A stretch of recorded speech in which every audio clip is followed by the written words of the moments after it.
மறக்காம இந்த சேனலை சப்ஸ்கிரைப் பண்ணுங்க, பக்கத்தில் இருக்கிற பெல் பட்டனை கிளிக் பண்ணுங்க.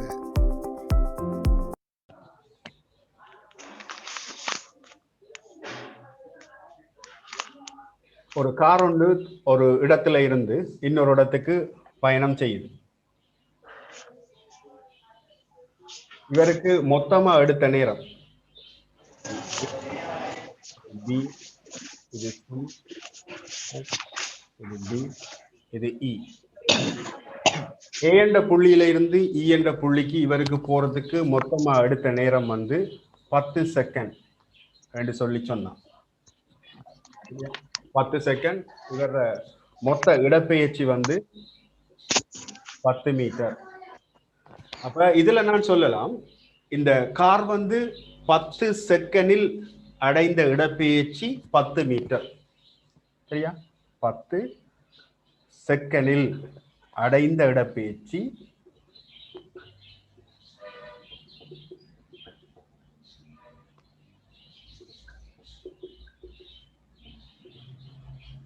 10 மீட்டர். அப்ப இதுல பாருங்க, இந்த 10 செகண்டில் இதுக்கும் என் ஆம் செகண்ட், ரைட்? இப்ப இதுல நாங்க இன்னொரு விஷயம் பார்க்க போறோம். ஒரு செகண்டில் சென்ற அடைந்த இடப்பெயர்ச்சி என்றதும் முதலாவது செகண்டில் அடைந்த இடப்பெயர்ச்சி என்றதுக்குமான வித்தியாசம், அல்லது இப்போ குறிப்பிட்டு ஏதாவது ஒரு மூன்றாவது செகண்டில் அதன் இடப்பெயர்ச்சி யாது?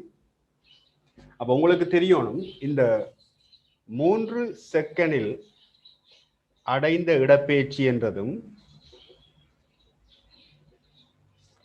மூன்றாவது செகண்டில் அடைந்த இடப்பெயர்ச்சி என்றதும் வேற வேற என்று உங்களுக்கு தெரியணும். சரியா? கனவேருக்கு இது ஒரு கன்ஃபியூசனா இருக்கு. 3 செகண்டில் அடைந்த இடப்பெயர்ச்சி என்றது அவர் ஆரம்ப நிலையில இருந்து 3 செகண்ட்ல அவர் அடைந்த இடப்பெயர்ச்சியை குறிக்கும். சரியா? அப்ப இவர் 3 செகண்ட்ல ஏல இருந்து டிக்கு வாராருன்னு சொன்னா இவ்வளவு தூரம். சரியா?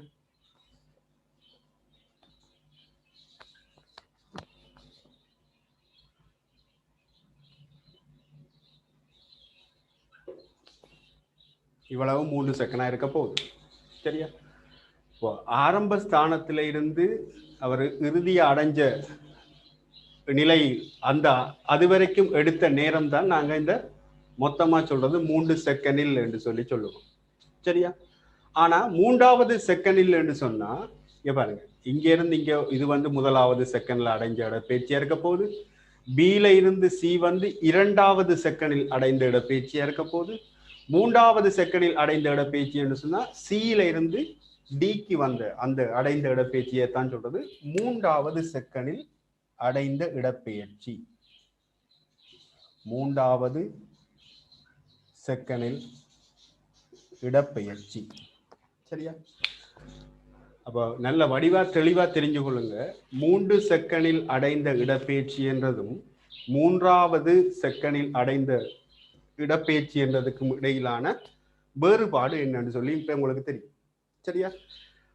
3 செகண்டில் அடைந்த இடப்பெயர்ச்சி என்று சொன்னா அவர் ஆரம்ப நிலையில இருந்து அந்த 3 செகண்ட்ல அவர் எங்க வந்திருக்கிறாரோ அது வரைக்குமான மொத்த இடப்பெயர்ச்சி.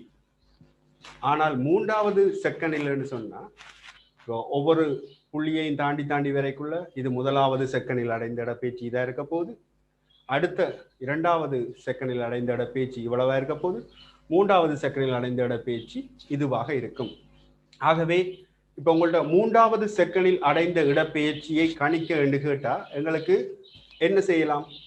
3 செகண்டில் அடைந்த மொத்த இடப்பெயர்ச்சியில இருந்து இதுவரைக்கும் இங்க இருந்து இங்க வாரத்துக்கு இவருக்கு 2 செகண்ட் எடுக்க போகணும் வைப்போம்.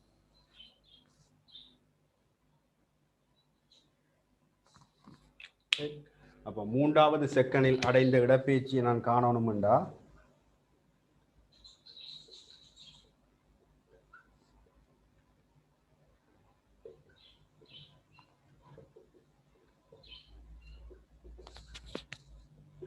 என்ன செய்யணும்? எனக்கு இந்த துண்டு, ரைட், இவ்வளவு துண்டு தான், அதாவது இவ்வளவு இடப்பெயர்ச்சி தான் எனக்கு தேவை. மூன்றாவது செகண்டில் அடைந்த இடப்பெயர்ச்சின்னா இவ்வளவுதான் எனக்கு தேவையா இருக்க போதில்லை. நான் என்ன செய்யலாம்னு சொன்னா 3 செகண்டில் அடைந்த இடப்பெயர்ச்சியில இருந்து என்ன செய்யணும்? அதுக்கு முன்னுக்கு உள்ளது 2 செகண்டில் அடைந்த இடப்பெயர்ச்சியை கழிச்சு விட்டால் எனக்கு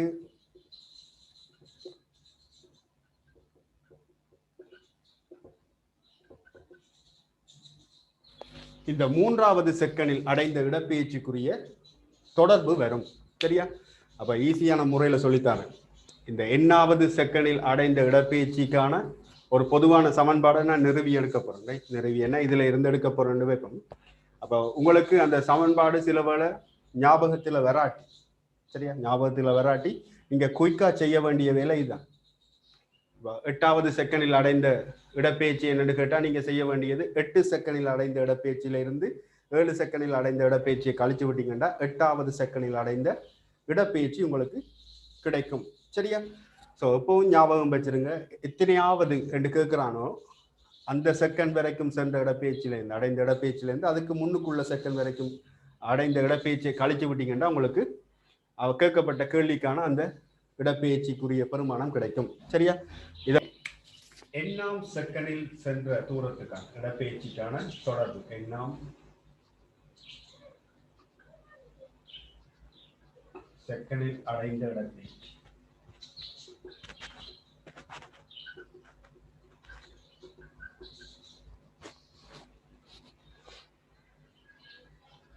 ஸோ இவர் காரொன்று ஆரம்ப வேகம் u என்ற வேகத்தோட ஆரம்பிக்குது. இந்த எண்ணாம் செகண்ட் t7 n செகண்ட். அப்ப இந்த இது வந்து t7 0வா இருக்க போகுது. அதே மாதிரி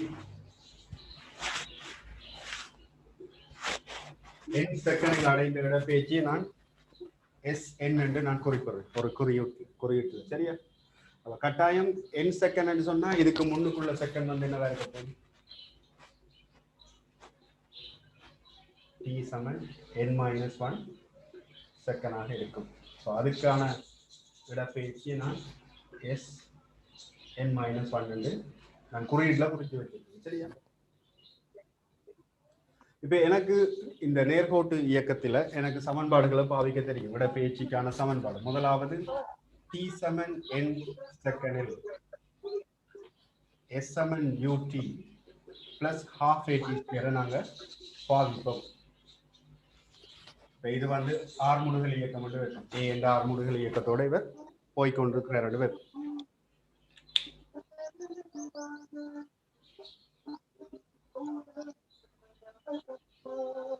மியூட்ல இருக்கா போடுங்க. யாரோ மியூட் பண்ணாம இருக்கிறீங்க. ஸோ t7 n செகண்டில் s7 ut plus half at² இருக்க போகுது. இதுல நாங்க இப்ப பிரதிடுவோம். காருக்கு இந்த திசையில இந்த சமன்பாடை பாவிக்க போறோம். n செகண்டில் அடைந்த இடப்பெயர்ச்சி sn என்று நான் குறித்து வச்சிருக்கிறேன். ஆரம்ப வேகம் u. இவருக்கான மொத்த நேரம் வந்து இங்க இருந்து இங்க வாரத்துக்கு n செகண்ட் எடுக்கும். ஆர்முடுகல் a நானும் அப்டேட் 5 பிடிக்கிறேன்.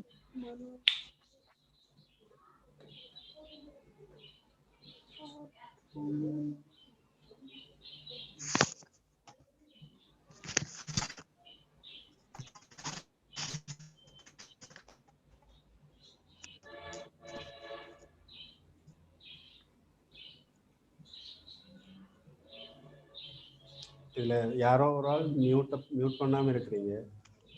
மற்றாக்களே டிஸ்டர்பன்ஸா இருக்கும். சொல்லுங்க.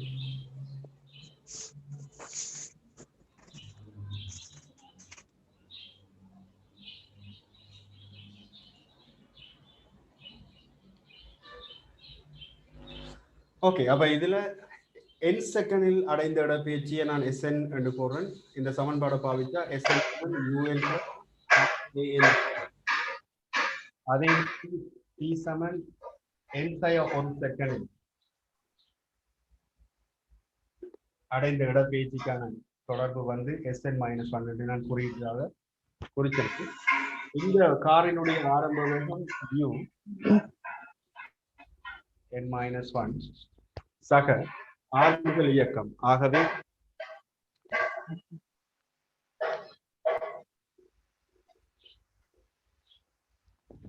அரை ஏ என் மைனஸ் ஒன் முழுவதின் வர்க்கம் என்று இருக்க போகுது. அப்ப இது இரண்டாவது சமன்பாடு.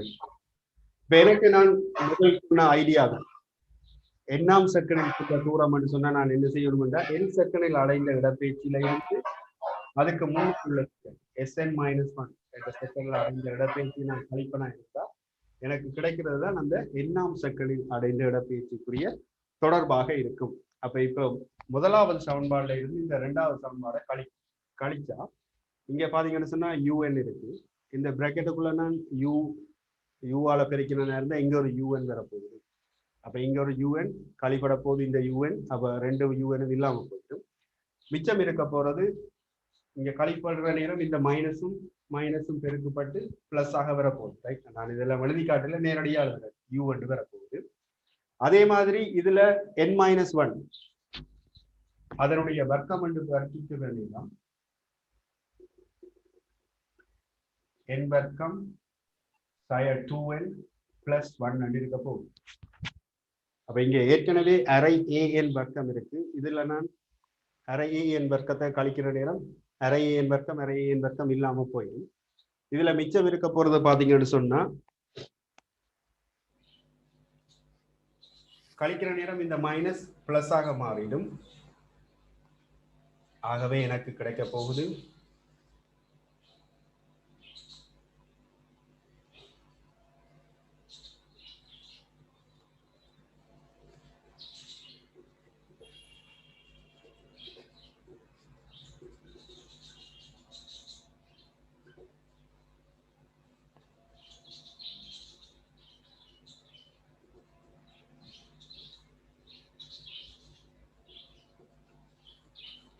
இங்க பாருங்க, அரை ஏஎன் வர்க்கம் மைனஸ் அரை ஏஎன் வர்க்கம் கழிவட்டு இல்லாம போயிடும். ஸோ மிச்சம் இருக்க போறது யூ சக ஏஎன் மைனஸ் ஹாஃப் இருக்க போகுது. அப்ப இதுல நான் என்ன செய்யலாம், மற்றது இங்க ஒரு ஏ வந்து பெருக்கப்பட்டு கொண்டிருக்கும் அரை ஏ. இந்த தொடர்பில் இருந்து நான் சுருக்கினா இருந்தா எனக்கு ஒரு சமன்பாடு ஒன்று கிடைக்க போற போகுது.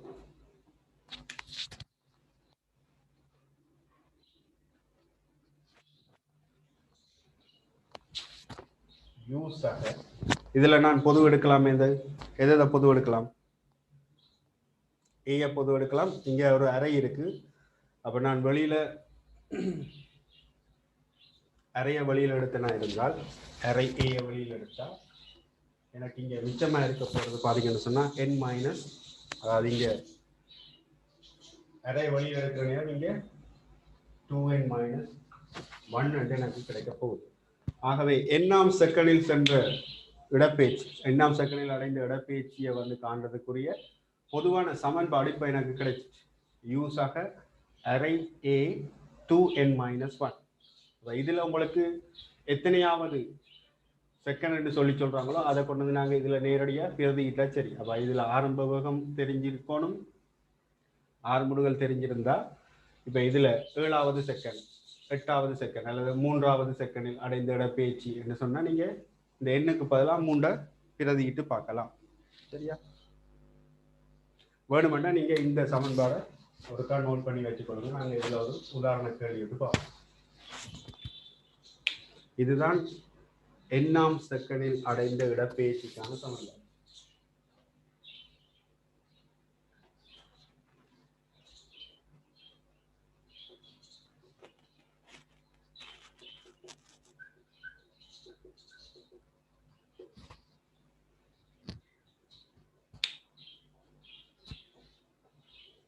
ஸோ இந்த சமன்பாடை மட்டும் நீங்க ஒரு கன்வெர்ட் பண்ணிக்கொள்ளுங்க. நாங்க இதுல இப்போ ஒரு கணக்கு வந்து பார்ப்போம்.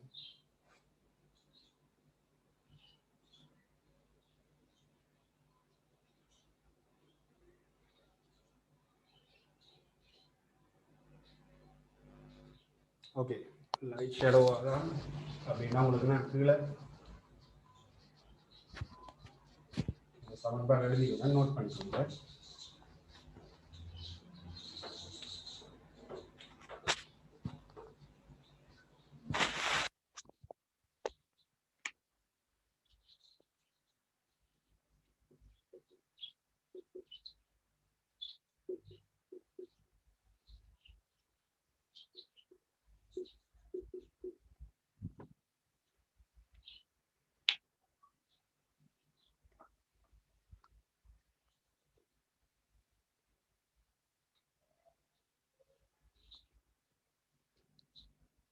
ஓகே, இப்போ இதுல ஒரு உதாரண கேள்வி ஒன்று பார்ப்போம். கேள்வியை பார்த்துக்கொள்ளுங்க, வேணுமெண்டா நோட் பண்ணிக்கொள்ளுங்க.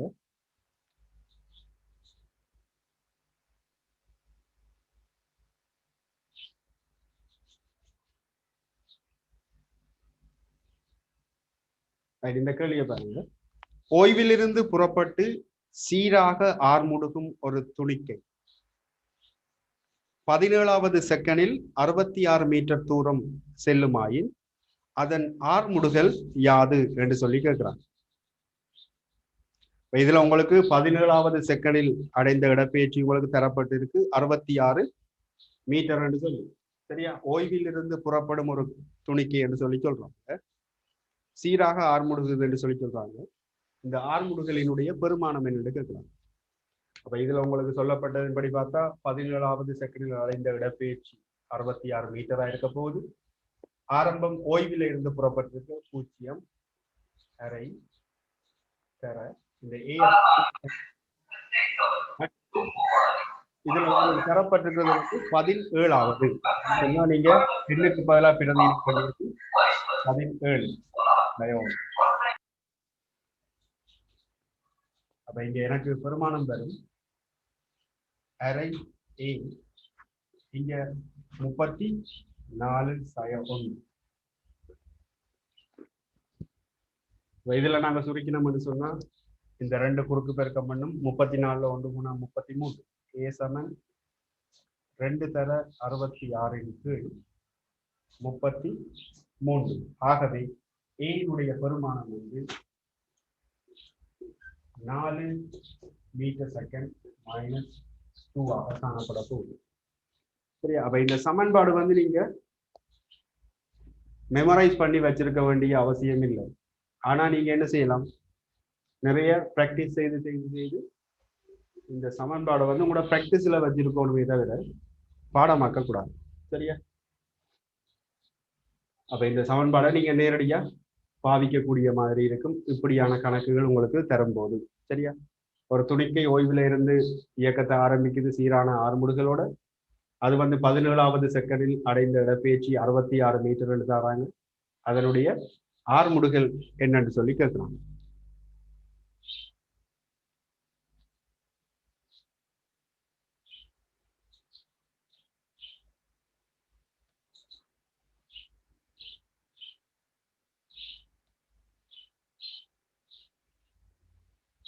இப்ப நீங்க இது வந்து எஸ்ஏல கேட்கும் போது நீங்க செய்து காட்டி ஒவ்வொரு ஸ்டெப்பா செய்து காட்டுறது நல்லது. எம்சிக்யூ வரும்போது நீங்க இந்த ஈக்குவேஷனை டைரக்டா யூஸ் பண்ணக்கூடிய மாதிரி இருக்கு. ஸோ நீங்க எஸ்ஏ டைப் கொஸ்டின்ஸ்ல வந்து அதான் சொன்னேன், இந்த சமன்பாடை வந்து நீங்க பாடமாக்கி அப்ளை பண்ணல. அது எஸ்ஏக்கு எஸ்ஏ கேள்வியில கேட்குறாங்க, கட்டுரை வினாக்கள்ல கேட்குறாங்கன்னு சொன்னா ஆரம்பத்தில இருந்து நீங்க அந்த ஸ்டெப் பை ஸ்டெப்பா செய்து காட்டுங்க.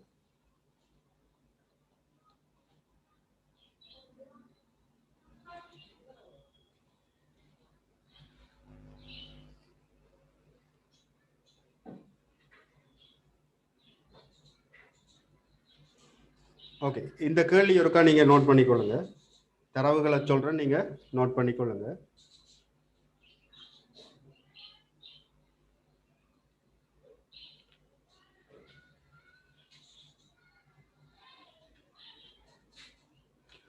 ஆக்சிலரேஷன் வந்து இப்போ டிரெக்ஷன், அதாவது ஆர்முடுகள் டிரெக்ஷன் இதில் போடத்தான் வேணும்.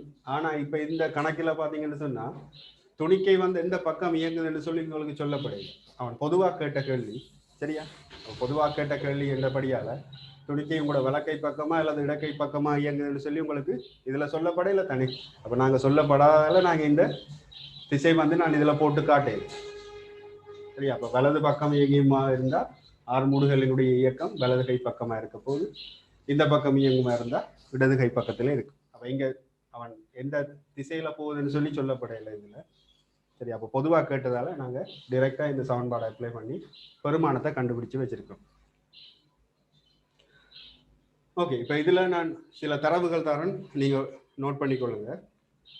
2வது கேள்விக்குரிய தரவு, சீரான ஆர்முடுகளோடு நேர்கோட்டில் இயங்கும் ஒரு துணிக்கை. சீரான ஆர்முடுகளோடு ஒரு நேர்கோட்டில் இயங்கும் ஒரு துணிக்கை நாலாவது செகண்டில் 20 மீட்டரும். நாலாவது செகண்டில் 20 மீட்டரும்.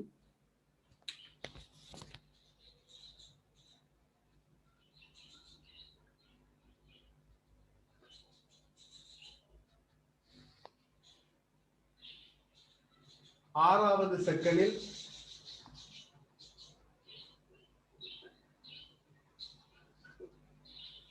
28 மீட்டர் தூரமும்.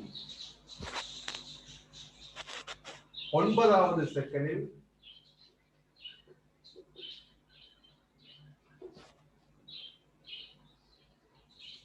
எவ்வளவு தூரம் இடப்பெயர்ச்சி அடைந்திருக்கும்?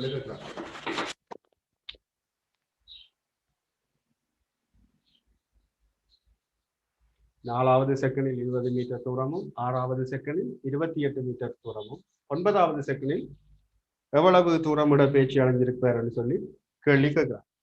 அப்ப இதுல இப்படியான கேள்விகளை பாத்தீங்கன்னு சொன்னா அவன் தந்திருக்கிற ஒரே ஒரு தொடர்பு என்னன்னு சொன்னா சீரான ஆர்முடுகளோட ஒரு நேர்கோட்டில் இயங்கும் ஒரு துணிக்கை என்று சொல்லி தந்திருக்கான். அப்ப இதுல எனக்கு ஆரம்ப வேகம் தெரியாது, ஆர்முடுகள் தெரியாது, இடப்பெயர்ச்சியை மட்டும் வச்சுக்கொண்டு நான் ஒரு பொதுவான தொடர்பை பாவிக்க வேண்டி இருக்க போகுது. என்ன செய்யலாம்? எங்களுக்கு தெரிஞ்ச ஒரே ஒரு சமன்பாடு இப்ப கடைசியா அடுத்த சமன்பாடு. அப்ப நாங்க நேரடியாக அப்ளை பண்ணி பார்ப்போம். நாலாவது செகண்டில் சென்ற தூரம் 20 மீட்டர். முதலாவது நாலாவது செகண்டில் சென்ற தூரம் 20 மீட்டர். ஆரம்ப வேகத்தை நான் u1 எடுத்துக்கொள்வேன். அரை a. நாலாவது செகண்ட் n-க்கு பதிலா 4 சயோன். அப்ப இதை சுருக்கினா 20 யூஸாக அரை a. 4 2 8 8ல் 1 போனா 9 வரப்போகுது. அப்ப இதை நாங்கள் 9க்கு 7 4 2 8 8ல் 1 போனா 7 × 2. இது முதலாவது தொடர்பா வச்சிருக்கோம். இரண்டாவது தொடர்பு ஆறாவது செகண்ட். ஆறாவது செகண்ட் வரும்போது 28. ஆரம்ப வேகம் u. ஆரம்பத்துல u என்ற வேகத்தோட இவர் புறப்படுற 2 வேகம். சரியா? அரை a.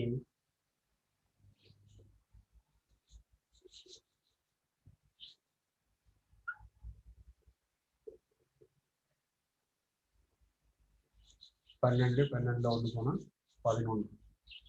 இந்த 11 × 2 என்று வரப்போகுது. இது இரண்டாவது தொடர்பு. அப்ப இதுல நாங்க என்ன செய்யலாம்?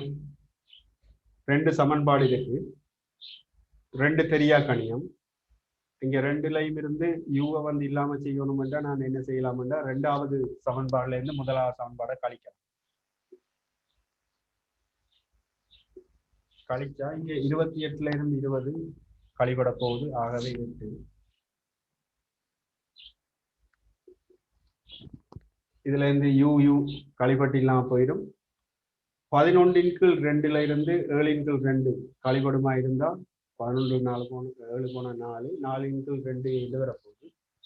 ஆகவே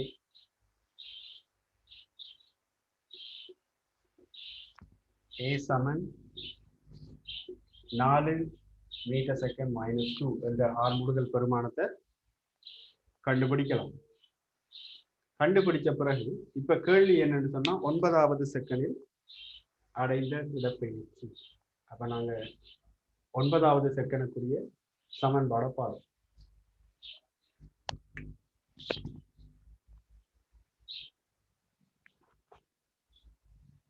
மற்றதுல எனக்கு ஆரம்ப வேகம் தெரியாது. அப்ப இப்ப ஆர்முடுதல் தெரியும். ஆர்முடுதல் தெரியும்னால நாங்க இதுல முதலாவது சமன்பாடுல பிரதிட்டு ஆரம்ப வேகத்தை கண்டுபிடிச்சோம்.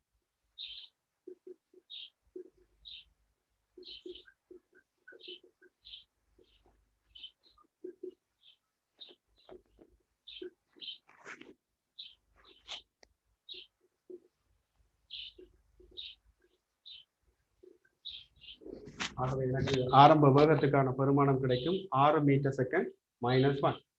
அப்ப இப்ப 9வது செகண்டில் அடைந்த இடப்பெயர்ச்சிக்கான சமன்பாடுல கொண்டு இந்த கண்ட தரவுகளை பிரதிட்டு யூஸ் ஆக அரை ஏ வந்து 4 இந்த 2n தான் 9 மைனஸ் அப்போ இதை நாங்கள் சுருக்குவோமா இருந்தால் 6 சக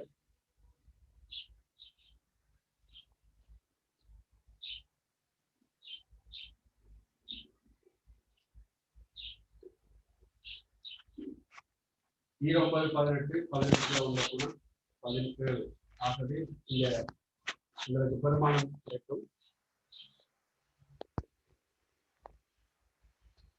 34 பிளஸ் 6 ஆகவே 40 மீட்டர் என்று வரப்போம்.